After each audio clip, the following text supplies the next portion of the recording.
14th of June 2021, the questions we ask before you give blood will change. Not to put too fine a point on it, but we'll be asking you more about your recent sexual history. That's because the Scottish National Blood Transfusion Service, along with our English and Welsh counterparts, will now work out donor eligibility on a person-by-person basis, instead of using across-the-board restrictions, which previously excluded potential donors, including low-risk gay men. Our new approach is fairer and more inclusive, while still maintaining the safety of the blood supply, and is based upon the recommendations of the FAIR report. And FAIR is about a kind of standardised, universal assessment of everybody who wants to donate blood.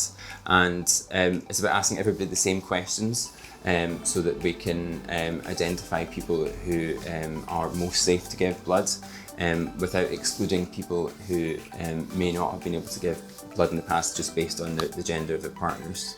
I think the best thing is probably a move away from a kind of blanket process of saying, based on your genders and that you're currently sexually active, you can't, you're not eligible to donate blood, and a move towards a much more scientific process, one that's based on research and our understanding of the epidemiology of these infections, but also how the infections are transmitted and how they behave.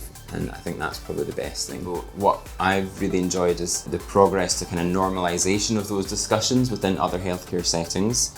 And I found it quite fulfilling as a specialist being able to help other health sectors with our experience of approaching those conversations and how they might implement some of those techniques we've used. I have been in the field of sexual health for about 25 years, and I've been working for the Health Board for about 20 of those years, so quite a journey. 25 years on from when I first came in, we have had amazing breakthroughs in terms of HIV. People living with HIV can live healthy, long lives with treatment. We have HIV PrEP, which prevents somebody who's HIV negative becoming HIV positive. We have a comprehensive relationship, sexual health and parenthood education curriculum in schools. It's a different world. It's a different world. What I know about FAIR is that it's a really welcome change to how people can donate blood while protecting the safety of the blood transfusion service. So it's removed the barriers on particular population groups and instead takes a risk-based approach to individuals who want to donate blood. So it's a fantastic step forward in terms of equalities. I've been involved in the process of helping to change blood donation laws for quite a while. Initially through my job with NUS, the National Union of Students, we worked with blood services across the UK to remove the lifetime ban on gay and bisexual men, or lifetime deferment.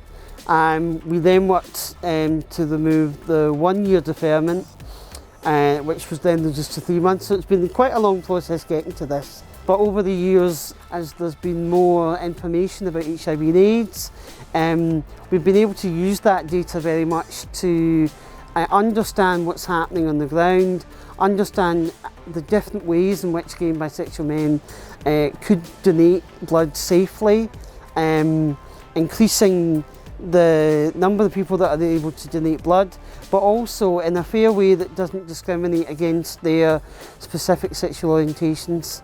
And so FAIR process was developed through SABTO, which is a group of experts in the blood transfusion service that came together with LGBT organisations and experts on blood, and they worked together to work out what the data meant and how they could use that data to then allow more people to safely donate their blood.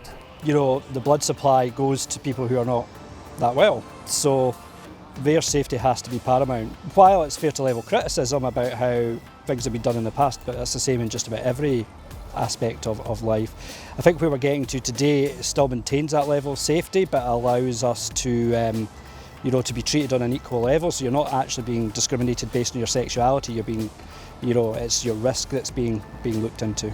I think in terms of FAIR, it's another aspect in our work that allows our population to be treated equally within society and within the way things are decided. So in terms of that side of things, I think it's a real positive step forward and something that's quite exciting, that you're not going to be discriminated because of your sexuality. There's plenty of gay and bisexual men in Scotland that will be able to donate blood without too much difficulty. So, as I say, we're a very busy service here in Grampian. We see over 30,000 patient contacts in a year, and that is all face-to-face as well as telephone and video consults. I love the variety that my job has. I also love the fact that the patients that I see will tell us often things that they do not tell or share with anybody else, and that's a real privilege to be able to help people from a sexual health perspective and also provide really holistic care in terms of trying to support all aspects of that person's health. I also really like the link that has with equality and with human rights, as there's a lot of crossover with that in terms of sexual health. So it was really important for us to make sure that the topics that we covered were relevant and current for the blood transfusion service. So we covered things like terminology and kind of correct terminology to use. We were looking at kind of addressing pronouns and how to ask what someone's pronouns are without kind of feeling awkward or causing offence. We covered topics such as kind of what minority groups want from services, and the kind of outstanding answer that everyone had said was equality. So making sure that people were kind of familiar with kind of these topics, and kind of the purposes of what the training was for was actually to make sure that LGBT plus people who are donating blood feel that there is a sense of equality across the blood transfusion service. It makes me feel a sense of that I am included as my own authentic self, that just being me is acceptable. It feels that that blood donation criteria are now inclusive, and many more people can donate. It's going to be one of those snapshot moments in my life where I'm able to look back and know that I took a little part in LGBT history.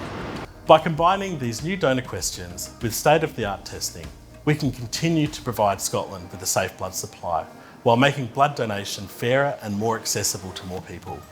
Find out if you are eligible to give blood by trying out our Can I Donate quiz at scotblood.co.uk. On there you will also find a list of donation sessions close by. You can sign up as a blood donor, and you can also make an appointment to donate blood. While there, you can also find out about all of the steps involved in donating blood. This is a new era of blood donation in the UK, and we hope you're as excited about it as we are.